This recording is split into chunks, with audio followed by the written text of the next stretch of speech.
Book nibbles. Big ideas. Small bites.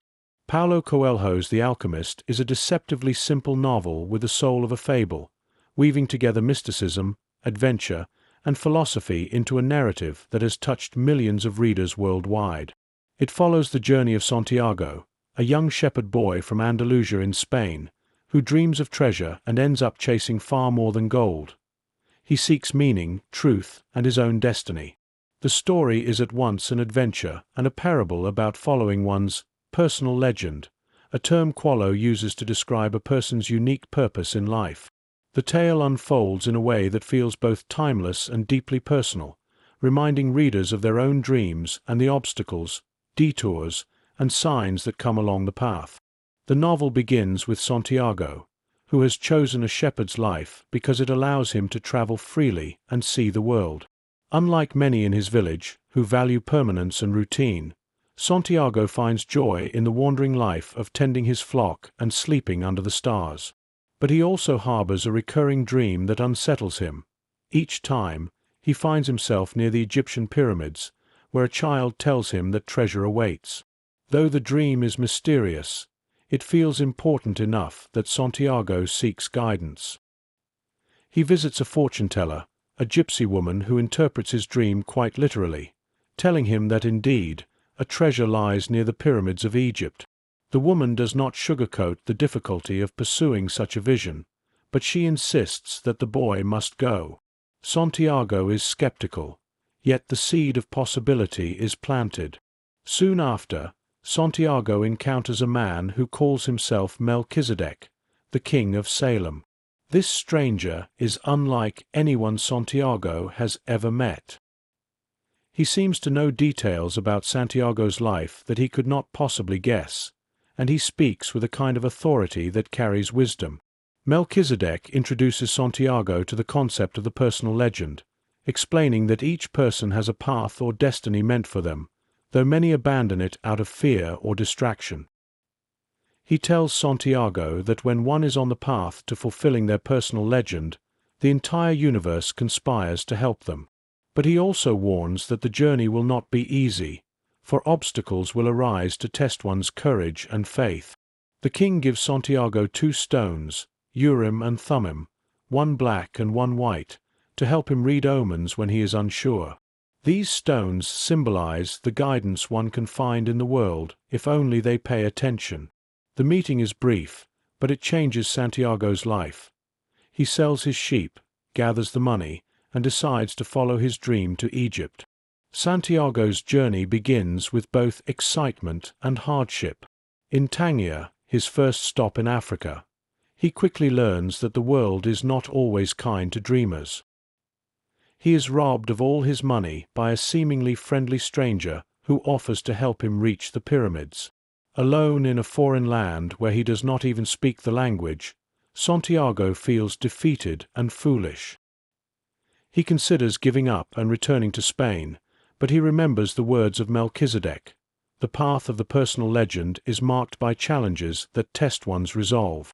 This low moment forces Santiago to realize that if he turns back now, he will forever regret abandoning his dream.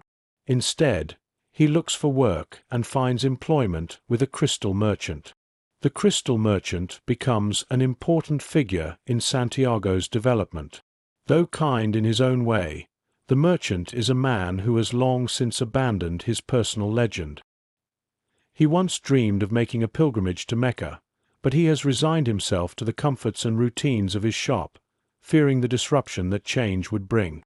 Santiago, with his youthful energy and optimism, helps the merchant transform his business, introducing new ideas such as displaying crystal in the window and serving tea in crystal glasses, which draws customers. The merchant prospers, and so does Santiago, who learns valuable lessons about perseverance, innovation, and the difference between living fully and simply surviving. Yet Santiago also realizes that comfort can be its own trap. The merchant has money and stability, but not fulfillment. Santiago decides that he cannot linger here, even though he has rebuilt his fortune.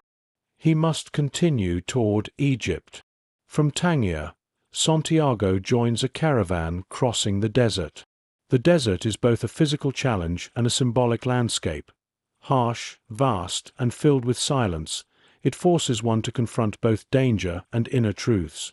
During the journey, Santiago befriends an Englishman who is obsessed with studying alchemy, the ancient practice of turning lead into gold. The Englishman believes that true alchemists can uncover the master work, the ultimate achievement of alchemy, which includes creating the philosopher's stone and the elixir of life.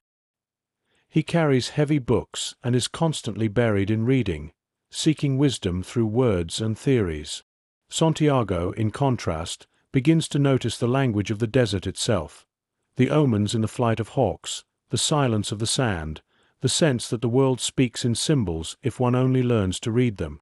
The contrast between the Englishman and Santiago illustrates two ways of seeking truth, through study and through experience.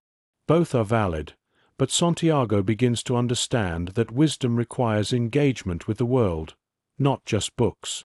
The caravan eventually arrives at the Al-Fayum oasis, a fertile refuge in the desert where travelers pause for safety and rest. Here, Santiago experiences a profound turning point in his journey. He meets Fatima, a young woman who lives at the oasis. Their connection is immediate and deep, and Santiago quickly realizes that he has fallen in love. For the first time, he feels torn between two desires, the treasure he has been seeking and the love he has found. Fatima, however, understands the nature of the personal legend better than Santiago does at first. She tells him that true love never holds a person back from their destiny. Instead, it supports and inspires them to pursue it. If Santiago leaves to follow his dream, she will wait for him, because their love is rooted in something eternal. This insight deepens Santiago's understanding of love as a force that aligns with destiny rather than contradicts it. While at the oasis, Santiago also discovers that his ability to read omens has grown stronger. He foresees an attack on the oasis by watching the flight of hawks, and when he warns the leaders, they take his vision seriously enough to prepare defenses. The prediction proves accurate, and the oasis is saved. This incident earns Santiago both respect and recognition as someone attuned to the soul of the world, the underlying unity that connects all things. It is here, too, that Santiago meets the alchemist, a mysterious and powerful figure who becomes his greatest mentor. The alchemist embodies the wisdom Santiago has been seeking. Unlike the Englishman, who relies heavily on study, the alchemist teaches Santiago through action and direct experience.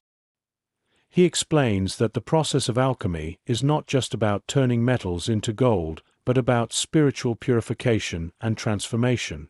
To achieve the masterwork, one must strip away impurities until only the essence remains. Just as in life, one must shed fear, doubt, and distractions to uncover their true self and destiny.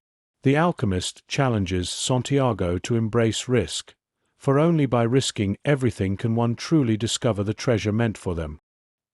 He warns Santiago that many people abandon their dreams not because they lack opportunity, but because they lose the courage to continue. Together, Santiago and the alchemist journey deeper into the desert, where Santiago faces tests of faith and understanding. At one point, they are captured by tribal warriors who threaten to kill them. To prove his worth, Santiago is challenged to turn himself into the wind.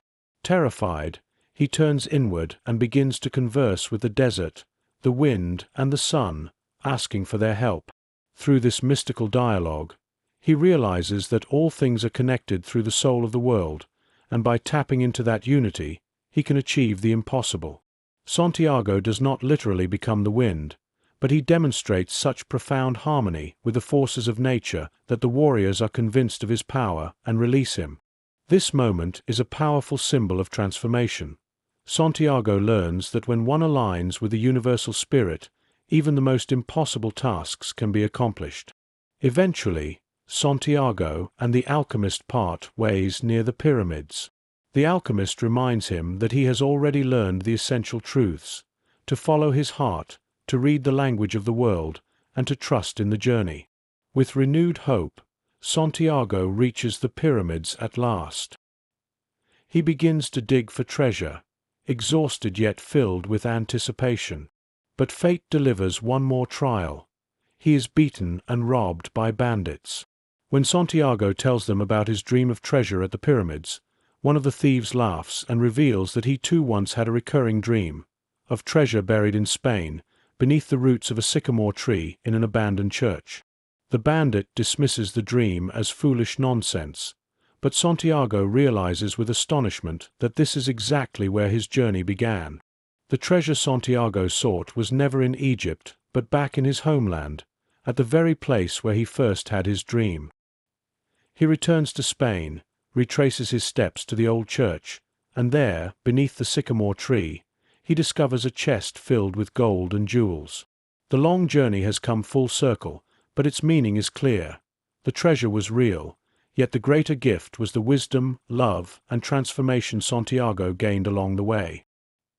He now understands that pursuing one's personal legend is not about the destination alone, but about the growth and discovery that come from the journey itself. He has become, in a sense, an alchemist of his own life. Coelho's story, though simple on the surface, is layered with themes and insights.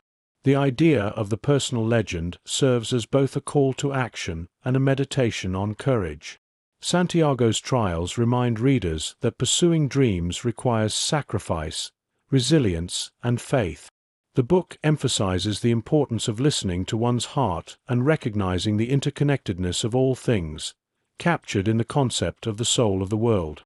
It also suggests that love, rather than anchoring or restricting us, should empower us to fulfill our destiny. Through Santiago's story, Coelho delivers timeless wisdom, that life is rich with omens, signs, and opportunities, but only those who dare to follow them will uncover life's deeper treasures. The novel also offers a critique of complacency. Characters like the crystal merchant embody the dangers of choosing comfort over purpose. Though he is not portrayed as evil, his life serves as a cautionary tale. Security without fulfillment leads to quiet despair. Similarly, the Englishman represents those who seek wisdom but avoid risk, forgetting that transformation requires more than intellectual pursuit. These characters are not condemned, but they serve as mirrors to the reader, asking, will you choose to pursue your dream, or will you settle for less? Another lesson in The Alchemist lies in its treatment of failure and loss. Santiago is robbed multiple times, faces ridicule, and nearly abandons his quest more than once. Yet each setback carries a lesson, shaping him into someone capable of achieving far more than he imagined. The story teaches that failure is not the opposite of success, but a necessary part of the journey. Every obstacle contains within it the seed of growth, provided one has the courage to continue. Finally, Coelho leaves readers with a sense of hope and empowerment. By presenting Santiago's quest as both literal and symbolic, he reminds us that we all have a personal legend, a treasure to seek.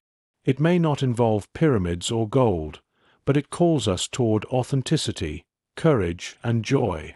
The book is a celebration of human potential, of the spiritual dimension of ordinary life, and of the magic that unfolds when we trust our dreams. And that's it.